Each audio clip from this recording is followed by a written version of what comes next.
DC Ruknuddin का तबादला हो गया। वो थर के इलाके से सक्खर पहुंच गया। सक्खर में पहले ही उसकी बीवी बच्चे रहते थे। एक जवान बेटी सायरा तबस्सुम कॉलेज में पढ़ती थी। रुकनुद्दीन को उसी जवान बेटी की फिक्र थी। कैप्टन अमीर हमजा ने वार्निंग दी थी कि अगर वो अपने जराइम का आमाल नामा खुद लिख कर अदालत में इकबाल जुर्म के लिए नहीं जाएगा तो सजा के तौर पर उसकी जवान बेटी को अगवा कर लिया जाएगा। उसे इकबाल जुर्म के लिए 48 घंटों की मोहलत दी गई थी, जिसमें से 20 घंटे गुजर चुके थे। दूसरे दिन रुकनुद्दीन सक्खर पहुंचा तो बीवी बच्चे उसे देखकर बहुत खुश हुए। उसने बीवी से पूछा, सायरा कहाँ है? बीवी ने कहा, वो कॉलेज गई है, लेकिन आपने घर पर मुसल्लाह पुलिस का पहरा क्यों लगाया है? आज सुबह पुलिस की गाड़ी सायरा को कॉलेज ले गई है। पुलिस अफसर ने कहा है कि वापसी में भी पुलिस की गाड़ी सायरा को घर पहुंचा देगी। रुकनुद्दीन ने बेगम को कैप्टन हमजा की वार्निंग के मुतालिक तफसील से बताया। बेगम ने परेशान होकर कहा, सायरा के इम्तिहानात हो रहे हैं, वरना मैं उसे कॉलेज न जाने देती।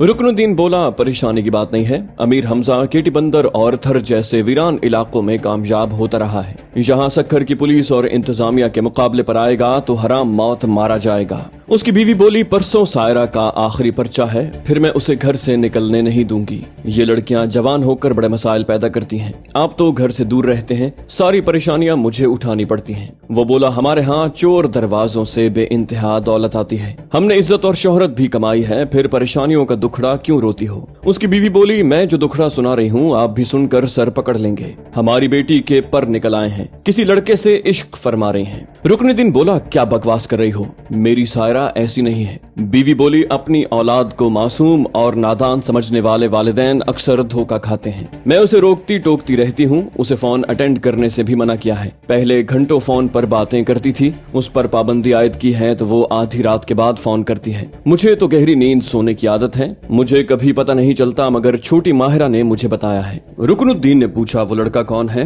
तुमने उसे देखा है? बीवी बोली, एक बार देखा है, वो हमारे बराबर का नहीं है। हम तो किसी CSP सतह के दामाद के ख्वाब देखते रहे, और वो है कि डिश की फिल्में देख देख कर एक मामूली नौजवान को हीरो बना रही है। रुकनुद्दीन बोला, उसे कॉलेज से आने दो, मैं प्यार से समझाऊंगा। वो कॉलेज से 2 बजे दोपहर को वापस आती थी, उस रोज नहीं आई। पुलिस की जो गाड़ी उसे सुबह लेने गई थी वो उसके बगैर वापस आई। एक अफसर ने रुकनुद्दीन को सलाम करके कहा, सर बुरी खबर है, आपकी साहबजादी को कॉलेज पहुंचाने के 1 घंटे बाद ही पता चला कि वो इम्तिहान हॉल में नहीं है। मुमतहिन से इजाजत लेकर वॉशरूम की तरफ गई थी, फिर वापस नहीं आई। कॉलेज के पिछले गेट पर 2 मुसल्ला सिपाही थे। वो दोनों एक करीबी होटल से लाई जाने वाली चाय पीकर बेहोश हो गए थे। वहाँ कोई नहीं जानता कि साहबजादी वॉशरूम से पीछे गेट की तरफ क्यों गईं। बाहर का कोई शख्स कॉलेज के अंदर नहीं आया था। रुकनुद्दीन गुमसुम सा होकर अफसर की रिपोर्ट सुन रहा था। फिर वो गुस्से से धाड़ते हुए बोला, क्या सिपाहियों को यही ट्रेनिंग दी जाती है कि वो ड्यूटी के वक्त चाय पिया करें और रिश्वत लेकर किसी भी गैर जरूरी शख्स को ड्यूटी की जगह आने दें? वो कहाँ गई है? उसका कोई सुराग क्यों नहीं मिल रहा? अफसर बोला, मैं पूरे शहर की नाकाबंदी करवाने के बाद यहाँ आया हूँ। कैप्टन अमीर हमजा की तस्वीरें सुबह ही तमाम इलाकों के थानों में पहुँचा दी गई हैं। हर पेट्रोलिंग पार्टी में एक लेडी कांस्टेबल है, वो बुर्का पहनने वाली लड़कियों के नकाब उठाकर देखेगी। IG साहब ने कहा है कि अमीर हमजा आपकी साहबजादी को बुर्का या चादर में छुपा कर ले जा सकता है। रुकनुद्दीन का सर चकरा रहा था। बेगम ने रोना धोना शुरू कर दिया। वो सीने पर हाथ मार मार कर कह रही थी, हाय वो जालिम मेरी बच्ची को ले गया है, पता नहीं उसके साथ क्या सलूक कर रहा होगा। रुकनुद्दीन फोन के जरिए DIG पुलिस और इंतजामिया के ओहदेदारों से राब्ते कर रहा था। थोड़ी थोड़ी देर बाद उसका दिल कहता था कि बेटी का सुराग मिल गया होगा, लेकिन फोन करके पूछने पर मायूसी होती। उसने शाम को DIG से कहा, 6 घंटे गुजर चुके हैं, पता नहीं आप लोगों ने कैसी नाकाबंदी करवाई है। अमीर हमजा एक तरबियत याफ्ता सीक्रेट एजेंट रह चुका है। वो बड़ी हिकमत अमली से नाकाबंदी को तोड़कर मेरी बेटी को सक्खर से कहीं दूर ले गया होगा। उसने बात खत्म करके रिसीवर रखा तो फोन की घंटी बजने लगी। वो रिसीवर उठाकर कान से लगाकर बोला, हेलो, मैं DC रुकनुद्दीन बोल रहा हूँ। दूसरी तरफ से एक खातून ने पूछा, सर क्या मेरा बेटा काजिम आपके घर आया है? वो बोला, तुम कौन हो और तुम्हारा बेटा काजिम हमारे घर क्यों आएगा? बेगम ने शौहर के हाथ से फौरन रिसीवर लेते हुए कहा, काजिम उसी लड़के का नाम है। फिर वो फोन पर बोली, मैं सायरा की माँ बोल रही हूँ, आप मेरे शौहर से क्या पूछ रही थी? खातून ने पूछा, मैं अपने बेटे काजिम के लिए परेशान हूँ। वो सुबह 5 बजे से गया है और अब तक वापस नहीं आया। मेरा बेटा कभी इतनी देर तक बाहर नहीं रहता। अगर आप कुछ ख्याल न करें तो मैं आपकी बेटी सायरा से कुछ बात करना चाहती हूँ। सायरा की माँ बोली, हम अपनी बेटी के लिए परेशान हैं। वो सुबह कॉलेज गई थी, फिर वहाँ से लापता हो गई। पूरे शहर में उसे तलाश किया जा रहा है। खातून खातून बोली, ओ खुदाया, इसका मतलब है वो दोनों ही सुबह से लापता हैं। बेगम ने अचानक तेवर बदल कर कहा, साफ क्यों नहीं कहती कि तुम्हारे बेटे ने मेरी बेटी को अगवा किया है, मेरी मासूम बच्ची को बहला फुसला कर ले गया है। काजिम की माँ बोली, आपकी बेटी और मासूम रोज आधी रात के बाद मेरे बेटे से फोन पर बातें किया करती थी। मैं अपने बेटे को समझाती थी कि हम आपकी तरह मालदार नहीं हैं, उसे अपने बराबर की हैसियत वाली लड़की को पसंद करना चाहिए, मगर मेरी नसीहतें इसलिए असर नहीं करती थीं कि आपकी बेटी उसका पीछा नहीं छोड़ती थी, उसे दीवाना बनाकर रख दिया था। सायरा की माँ बोली, बकवास मत करो, अभी मेरे मियाँ पुलिस के जरिए तुम्हारा जीना मुहाल कर देंगे। जब भी तुम्हारा बेटा पकड़ा जाएगा उसकी हड्डियां पसलियां तोड़कर तुम्हारे पास भेजेंगे। बेगम ने रिसीवर क्रेडल पर पटक कर कहा, हम अमीर हमजा पर शुबा करके गलती कर रहे हैं। हमारी बेटी कासिम के साथ गई है। उन दोनों ने यहाँ से भागने का मंसूबा पहले से बनाया होगा और आज मौका पाकर निकल गए हैं। वैसे वो इतने चालाक नहीं हैं, पुलिस वालों को धोखा देकर शहर से बाहर नहीं जा सकेंगे, वो इसी शहर में कहीं छुपे होंगे। रुकनुद्दीन ने डीआईजी पुलिस से राब्ता करके अपनी बेटी के बारे में ये नई सूरत हाल बताई। उससे कहा कि काजिम के घर पर जाकर घर की तलाशी ली जाए और उसके बाप को हिरासत में रखा जाए। इस शहर के हर घर और हर गली कूचे में उन्हें तलाश किया जाए। काजिम के खिलाफ एफआईआर दर्ज करवाई जाए कि वो हमारी बेटी के साथ हमारे घर से 5 लाख रुपए के जेवरात और 2 लाख रुपए नकद लेकर गया है। पुलिस वाले इस नई सूरत हाल के मुताबिक सायरा और काजिम को इसी शहर में तलाश करने लगे। बेगम ने कहा, ये आपने अच्छा किया, काजिम पर अगवा के अलावा चोरी का भी इल्जाम लगा दिया। अब तो वो जब भी पकड़ा जाएगा उससे 5 लाख के जेवरात और 2 लाख रुपए नकद वसूल किए जाएंगे। रुकनुद्दीन ने चौंक कर कहा, बेटी अपनी मर्जी से गई है, खाली हाथ तो नहीं जाएगी, वो यहाँ से नकदी और जेवरात जरूर ले गई होगी। बेगम फौरन ही उठकर तेजी से चलती हुई बेडरूम में आई, फिर एक अलमारी से चाबियां निकालकर सेफ को खोला। अंदर जेवरात नजर आ रहे थे, बड़े नोटों की गड्डियां भी थीं। उनमें से कुछ गड्डियां कम थीं, लेकिन जो बात परेशान करने वाली थी वो ये थी कि वहां से चंद अहम दस्तावेजात गायब हो गई थीं। उन दस्तावेजात के जरिए ये साबित हो सकता था कि डीसी रुकनुद्दीन ने कराची, सक्खर और नवाबशाह में मजमूई तौर पर 1 करोड़ 80 लाख रुपए की जमीन जायदाद के हिसाब के अलावा ये लिखा हुआ था कि बेगम और रुकनुद्दीन के किस बैंक अकाउंट में कितने लाख महफूज हैं। रुकनुद्दीन चकरा कर फर्श पर बैठ गया। बेगम ने पास आकर उसके शाने को थपकते हुए पूछा, क्या हुआ? वो सेफ को तकते हुए बोला, अमीर हमजा। बेगम ने पूछा, अमीर हमजा, आप क्या कहना चाहते हैं? वो बोला, बेटी तमाम दस्तावेजात और छोटी डायरियां ले जाकर क्या करेगी? वो चीजें कभी उसके काम नहीं आएंगी। बीवी बोली, हाँ सायरा ऐसी चीजें नहीं ले जाएगी, आप अमीर हमजा का नाम ले रहे हैं, क्या उसने इस सेफ से वो सब कुछ चुराया है? वो गुस्से से सेफ को घूंसा मारते हुए बोला, हाँ ये उसी का काम है, वो हमारे बैंक अकाउंट्स सील करवा सकता है, हमारा मुहासबा करवा सकता है। एक डीसी लेवल के अफसर ने सिर्फ 4 बरसों में 1 करोड़ 80 लाख की जायदादें कैसे खरीदी और हमारे बैंक अकाउंट्स में तकरीबन 70 लाख रुपए कहां से आए? वो हमारे खिलाफ ठोस सबूत ले गया है। बीवी ने कहा, लेकिन वो यहाँ कब आया होगा, कब उसने चोरी की होगी? कल इस सेफ में सब कुछ था, कल से आज तक मैं घर से बाहर नहीं गई, वो चोरी करने कब आया होगा? वो दोनों हाथों से सर थामे फर्श पर बैठा हुआ था, इनकार में सर हिलाकर बोला, नहीं वो नहीं आया होगा, ये तमाम दस्तावेजात बेटी के साथ गई हैं। ये समझ में नहीं आता गधे की बच्ची इतनी अहम चीजें क्यों ले गई है। क्या मैं अपना सर फोड़ लूं? चंद बातें जो समझ में आ रही थीं वो ये थीं कि अमीर हमजा ने उसकी बेटी सायरा को अगवा करने की धमकी दी थी, लेकिन उस धमकी पर अमल होने से पहले सायरा खुद अपने आशिक काजिम के साथ चली गई थी। घर से भागने वाली लड़कियां नकदी और जेवरात लेकर अपने ही घर का सफाया कर जाती हैं, लेकिन सायरा माशी और माली तौर पर सहारा देने वाली कोई चीज नहीं ले गई थी। जो डायरी और दस्तावेजात चुराई गई थीं वो सायरा के किसी काम आने वाली नहीं थीं। ये चीजें रुकनुद्दीन के खिलाफ अमीर हमजा के काम आ सकती थीं, लेकिन बेगम और रुकनुद्दीन पूरे यकीन से कह सकते थे कि अमीर हमजा ने उनके घर आकर चोरी नहीं की है। इन तमाम हालात के पेश नजर एक ही बात समझ में आ रही थी कि अमीर हमजा ने वो डायरी और दस्तावेजात हासिल करने के लिए शायद किसी हिकमत अमली से सायरा को अपना आलाकार बनाया हो। अनीला बानो बिस्तर के सरहाने टेक लगाए नीम दराज थी। शाने के जख्म की तकलीफ कदरे कम हो गई थी। एक डॉक्टर सुबह और शाम आकर उसका इलाज करता था। एक मुलाजिमा उसकी खिदमत के लिए मौजूद रहती थी। वो कोठी के जिस हिस्से में रहती थी वहाँ की खिड़कियां और दरवाजे बाहर से बंद रहते थे। उसे ताकीद की गई थी कि वो जब तक वहाँ रहे तब तक बाहर जाने की बात न करे, और जब उसकी आंखों पर पट्टी बांधकर उसे वहाँ से कहीं दूर पहुँचा दिया जाएगा तो फिर वो अपनी मर्जी से जहाँ जाना चाहे जा सकेगी। अमीर हमजा ने जख्म भरने तक उसे वहाँ पनाह दी थी। अनीला ने उसे एक ही बार देखा था। दूसरी बार उसे मिलने की ख्वाहिश की तो उसके खास मातहत ने आकर पूछा, कैप्टन साहब से क्यों मिलना चाहती हो? यहाँ कोई तकलीफ है या किसी चीज की कमी है? वो बोली, मैं मिर्जा नेक बख्त से ताल्लुक रखने वाले मुआहिदे के सिलसिले में बात करना चाहती हूँ। वो मुआहिदा उसकी कमजोरी बनकर मेरे पास नहीं रहेगा तो वो मुझे कहीं भी किसी भी वक्त कत्ल करवा देगा। मातहत बोला, तुम उससे कह सकती हो कि वो मुआहिदा तुम्हारे पास है और तुमने उसे कैप्टन अमीर हमजा को अमानत के तौर पर रखने के लिए दिया है।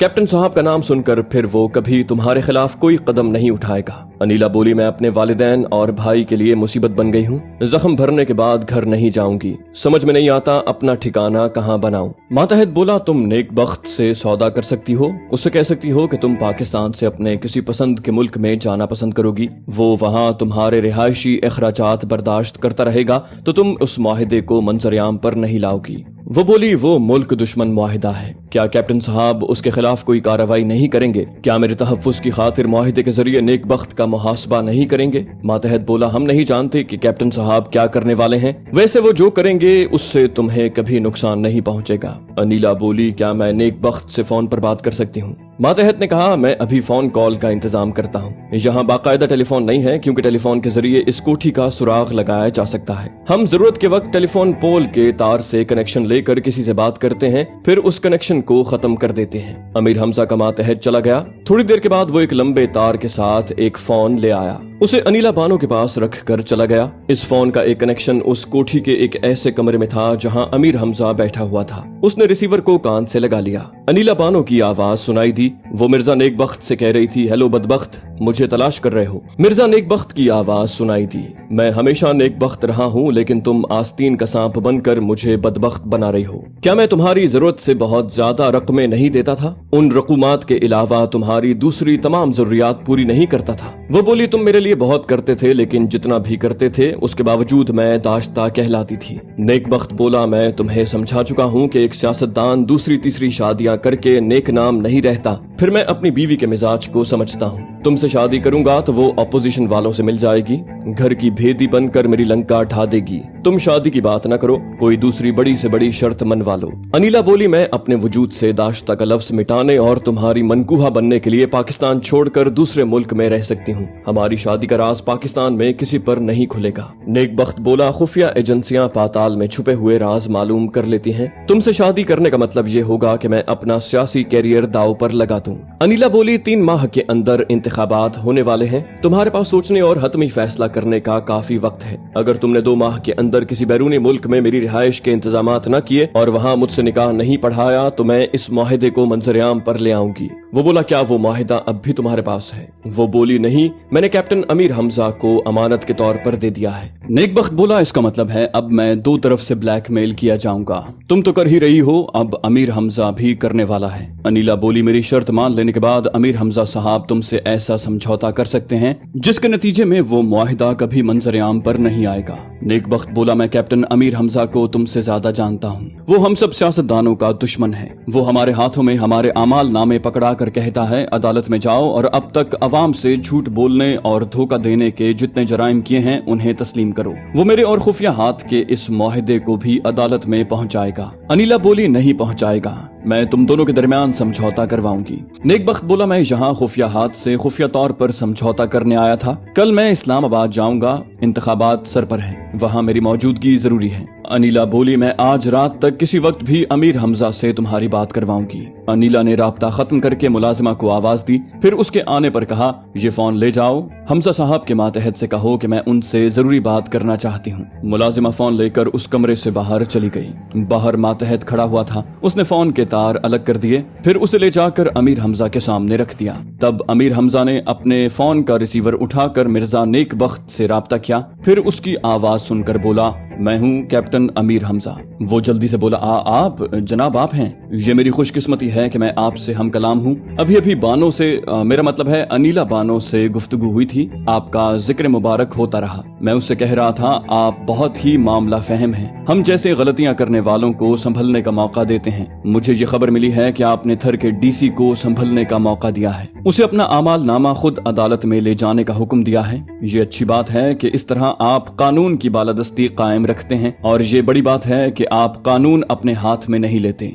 जब कोई आपके नेक मशवरे पर अमल न करे तो आप मजबूर होकर अपने तौर पर उसके खिलाफ इक़दामात करते हैं। मैं आपसे इसी सिलसिले में हेलो हेलो जनाब कैप्टन साहब हेलो। पता चला कि दूसरी तरफ से फोन बंद कर दिया गया है। नेक बख्त ने रिसीवर को क्रेडल पर रखा, सोचने लगा क्या बात हो गई, फोन क्यों बंद किया गया या बंद कर दिया गया। फिर घंटी बजने लगी। उसने जल्दी से रिसीवर उठाकर कहा, हेलो कौन? आवाज आई, मैं हूँ कैप्टन अमीर हमजा। वो बोला, ओ कैप्टन साहब, लाइन अचानक कट गई थी। वो बोला, कटी नहीं थी, काट दी थी। तुम बोल रहे थे सिर्फ काम की बातें सुना करो और काम की बातें किया करो। वो बोला, जी हाँ, मैं परेशानी में कुछ ज्यादा बोलता रहा, अब नहीं बोलूंगा, आपकी सुनूंगा, आप हुक्म करें। अमीर हमजा बोला, अनीला बानो को जल्द से जल्द पाकिस्तान से बाहर उसके किसी पसंद के मुल्क में भेज दो। वहाँ उसका जाती बंगला, कार और खासा बैंक बैलेंस होना चाहिए। नेक बख्त बोला, हो जाएगा। लंदन के एक मज़ाफाती इलाके में मेरा एक जाती कॉटेज है, मैं वो कॉटेज उसके नाम कर दूंगा। 5 लाख पाउंड उसके बैंक अकाउंट में जमा करवा दूंगा। हमजा बोला, 5 नहीं 10 लाख, क्योंकि वो तुम्हारी शरीक हयात होगी, तुम उससे निकाह पढ़ाओगे। नेक बख्त बोला, कैप्टन साहब, आप मेरी बीवी को नहीं जानते। दूसरी शादी का राज खुलते ही वो ऑपोजिशन से मिलकर हमजा बोला, ज्यादा मत बोलो, पूरी कौम से फ्रॉड करते हो, एक बीवी से नहीं कर सकते। अगर मेरी शराइत तस्लीम करोगे तो इस मुआहिदे के सिलसिले में शायद कोई समझौता हो सकेगा। समझौते की बात पर उसने कहा, मुझे मंजूर है, मैं आपकी शराइत तस्लीम करता हूँ। आप अनीला बानो को इस्लामाबाद भेज दें। मैं लंदन में अपना जाती कॉटेज उसके नाम करने और उसके बैंक अकाउंट में रकम जमा करवाने के बाद उससे निकाह पढ़वा कर यहाँ आ जाऊंगा, लेकिन मेरी एक बात मान लें। हमजा बोला, मानने वाली बात होगी तो मान लूंगा। नेक बख्त बोला, मामूली सी बात है, मैं अपनी बीवी से और अवाम से दूसरी शादी वाली बात छुपाने के लिए एक चाल चलूंगा। उसके नतीजे में किसी को नुकसान नहीं पहुंचेगा, सिर्फ मेरा इतना फायदा होगा कि मेरी बीवी को कभी मेरी दूसरी शादी का यकीन नहीं होगा, चाहे दुश्मन उसे बहकाते रहें। अमीर हमजा बोला, ठीक है, तुम जो चाहो करो, लेकिन अनीला और उससे होने वाले बच्चों के बेहतरीन मुस्तकबिल की जमानत दे दो।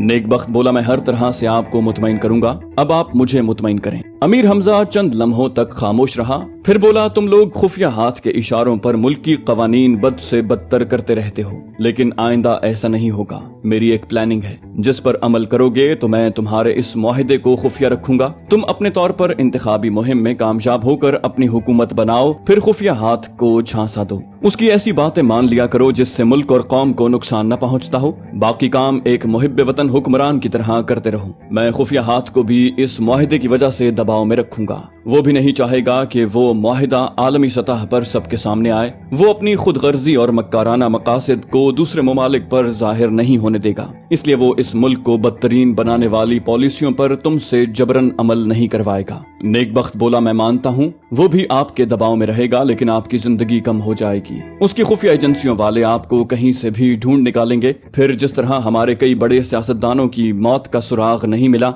उसी तरह आपकी मौत भी एक मुइम्मा बन जाएगी। अमीर हमजा बोला, खुफिया हाथ ने अब से पहले भी मुझे मार डालने की कोशिशें की थी, अब मेरी हयात नौ उसके लिए मुइम्मा बन गई है। तुम मेरी फिक्र न करो, मुआहिदे की तरफ से मुतमईन हो जाओ। अनीला बानो का मुस्तकबिल संवार दो, कल रात तक उसे इस्लामाबाद पहुंचा दिया जाएगा। और उसने राब्ता खत्म कर दिया। मिर्जा नेक बख्त अपने राजदार मुशीर अहमद अली को बुलाकर मशवरा करने लगा, क्या खुफिया हाथ को बता दिया जाए कि वो मुआहिदा कैप्टन अमीर हमजा के पास पहुंच गया है और आइंदा वो खुफिया हाथ को भी अपने दबाव में रखेगा। मुशीर ने मशवरा दिया, अभी उसे हकीकत न बताई जाए, 3 माह गुजरने दें। इक्तदार हासिल करने के बाद खुफिया हाथ को रफ्ता रफ्ता हकीकत मालूम होगी तो उसके और अमीर हमजा के दरमियान ठन जाएगी। वो मुआहिदे की वजह से बज़ाहिर दबाव में रहेगा, लेकिन दरपर्दा अमीर हमजा को ठिकाने लगाने की कोशिशें करेगा और हम खामोशी से उनका तमाशा देखते रहेंगे। नेक बख्त बोला, अमीर हमजा कल रात तक अनीला बानो को इस्लामाबाद पहुंचाने वाला है। ये लड़की हर वक्त मेरे लिए मुसीबत बनी रहेगी। मुझे इससे इस तरह निजात हासिल करनी होगी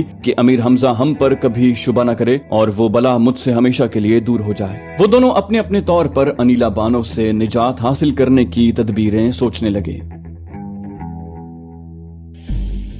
बेगम और रुकनुद्दीन तमाम रात न सो सके। उन्होंने काजिम के खिलाफ सायरा के अगवा के अलावा 5 लाख रुपए के जेवरात और 2 लाख रुपए नकद चुरा कर ले जाने के इल्जामात लगाए थे और उसके खिलाफ FIR दर्ज करवाई थी। आधी रात के बाद पुलिस वाले काजिम के बाप को पकड़ कर ले गए थे और उस पर तरह तरह से जुल्म करके ये बयान लिखवाना चाहते थे कि उसके बेटे ने DC रुकनुद्दीन के घर डाका डाला है और उसकी बेटी को जबरन उठा कर ले गया है। उसका बूढ़ा बाप कह रहा था, मेरे बेटे ने कभी किसी का दिल नहीं दुखाया, किसी को नुकसान नहीं पहुंचाया, वो इतना बड़ा डाका नहीं डालेगा। जहां तक सायरा का ताल्लुक है वो राजी खुशी उसके साथ गई है। वो बेचारा बूढ़ा थाने में मुसीबतें उठा रहा था। दूसरी तरफ अमीर हमजा के दो जांबाज सायरा और काजिम को कराची ले आए थे। उन्हें आराम से रहने के लिए एक मकान दिया और ताकीद की कि जब तक हालात साजगार न हो वो दोनों उस मकान से बाहर न निकलें। फिर सुबह होने से पहले अमीर हमजा ने फोन के जरिए रुकनुद्दीन से राब्ता किया। उसने रुकनुद्दीन से पूछा, क्या आप जानते हैं कि मैं सक्खर में हूँ? रुकनुद्दीन बोला, आपको मेरे घर का नंबर कैसे मालूम हुआ? वो बोला, तुम्हारी बेटी सायरा ने बताया है। रुकनुद्दीन ने पूछा, सायरा ने? क्या मेरी बेटी आपके पास है? हमजा बोला, हाँ, खैरियत से है और इज्जत व आबरू से। आज शाम तक काजिम से उसका निकाह पढ़ा दिया जाएगा। रुकनुद्दीन चंद लम्हात तक खामोश रहा, फिर बोला, वो निकाह हमारी मर्जी के खिलाफ होगा, लेकिन ये इत्मीनान है कि आप मेरी बेटी की मर्जी के मुताबिक शादी कर रहे हैं। हमजा बोला, रुकनुद्दीन जरा सोचो, तुम ये जानते थे कि राहू जैसे दलाल और पुलिस की मिली भगत से कमसिन बच्चियों पर इज्तिमाई ज्यादतियां होती रहती हैं। वो बेचारियां दरिंदगी का शिकार होकर मर गईं। क्या तुम मुतमईन हो कि तुम्हारी बेटी सायरा के साथ इज्तिमाई ज्यादती नहीं हो रही है? वो बोला, हाँ, ये तुम्हारा एहसान है, तुमने मेरी बेटी और मेरे खानदान की इज्जत रख ली है। हमजा बोला, तुमने उन बच्चियों की इज्जत और सलामती के लिए इंसानियत का सबूत क्यों नहीं दिया? तुम अपने इलाके के सबसे बड़े ओहदेदार थे, बल्कि हाकिम थे। तुम उन जालिम दरिंदों को गिरफ्तार करके इंसाफ के लिए उन्हें अदालत पहुंचा सकते थे। रुकनुद्दीन बोला, मैं मजबूर था। ऊपर वालों का हुक्म था कि मैं इस मामले को दबा दूं। मैं अपने बड़ों की मर्जी के खिलाफ इस मामले को न दबाता तो मेरी मुलाजमत चली जाती। हमजा बोला, तुमने मुलाजमत बचा ली, अपनी जान कैसे बचाओगे? मैंने तुम्हारी बेटी को अगवा करने की धमकी दी थी, चूंकि तुम्हारा मुहासबा करना था, इसलिए मैंने अपने जराए से तुम्हारे घरेलू हालात मालूम किए। मालूमात हासिल करने के दौरान में पता चला कि सायरा और काजिम एक दूसरे से मोहब्बत करते हैं। मेरे दो जांबाजों ने उन प्यार करने वालों से कहा कि वो उन्हें घर से भागने का मौका देंगे और कराची में आरामदेह रिहाइश का इंतजाम करेंगे। शर्त यह है कि सायरा अपने बाप की जमीन और जायदाद के तमाम कागजात लेकर आए। मोहब्बत अंधी होती है। तुम्हारी बेटी काजिम की दीवानी है, वो इस दीवानगी में तुम्हारी तमाम अहम दस्तावेजात मेरे पास ले आई। रुकनुद्दीन बोला, ओ गॉड, मैं सोच भी नहीं सकता था कि मेरी बेटी मेरे एतमाद को धोखा देगी। हमजा बोला, डीसी का ओहदा संभालने से पहले कोई सोच नहीं सकता था कि तुम मुल्क और कौम के एतमाद को धोखा दोगे। तुम्हारी बेटी ने वही किया है जो तुम करते रहे हो। वो बोला, आप दुरुस्त कहते हैं, मैं जो करता रहा उसकी सजा मुझे मिल चुकी है। हमजा बोला, सजा कहाँ मिली है? अभी तुम आराम से अपने घर में हो। मैंने तुम्हारे जराइम की सजा तुम्हारी बेटी को नहीं दी, उसका घर आबाद कर रहा हूँ। वो बालिग है, आज नहीं तो कल तुम्हें उसकी खाना आबादी को तस्लीम करना पड़ेगा। तुम अपनी कहो, क्या अपना आमाल नामा खुद लिख कर अदालत में पेश होना चाहते हो? वो बोला, मैं क्या कहूँ, मेरा आमाल नामा तो आपके पास पहुँच गया है। हमजा बोला, हाँ, हमारे मुल्क में ऐसे ईमानदार और फर्ज शनास वकला और जज साहिबान हैं जिनके पास मैं ये दस्तावेजात पहुंचाऊंगा और उनके जरिए तुम्हारे बैंक अकाउंट सील करवाऊंगा। रुकनुद्दीन बोला, प्लीज कैप्टन हमजा, रहम करें, ऐसी सजा देंगे तो मेरे बच्चे मेरे बाद कंगाल हो जाएंगे। हमजा बोला, अपनी अय्याशी के लिए और अपने बच्चों का मुस्तकबिल शानदार बनाए रखने के लिए ओहदेदार बेईमानी और रिश्वतखोरी के जरिए लाखों करोड़ों कमाते हैं। तुम्हें सजा मिलेगी तो तुम्हारे बच्चे रिस्क हलाल कमाना सीखेंगे। मैं कल शाम तक की मोहलत दे रहा हूँ। तुम खुद अदालत में हाजिर होकर अपने तमाम जराइम का एतराफ करोगे तो तुम्हारी सजा में नरमी होगी। मेरी तरफ से बार एसोसिएशन और जज साहिबान सिफारिश करेंगे कि तुम्हारी मुलाजमत बहाल रखकर तुम्हें ईमानदारी से फराइज अदा करने के मौके दिए जाएं। सोच लो कल शाम तक तुम्हें क्या करना है। अमीर हमजा ने फोन बंद कर दिया। वो पिछली रात मिर्जा नेकबख्त से कह चुका था कि दूसरे दिन 3 बजे की फ्लाइट से अनीला बानो इस्लामाबाद जाने वाली है। वो दिन के 1 बजे डिफेंस के इलाके के करीब गिजरी में बस स्टॉप पर एक टैक्सी में बैठी होगी। उसे अपने गार्ड्स की हिफाजत में एयरपोर्ट से इस्लामाबाद पहुंचा दिया जाएगा।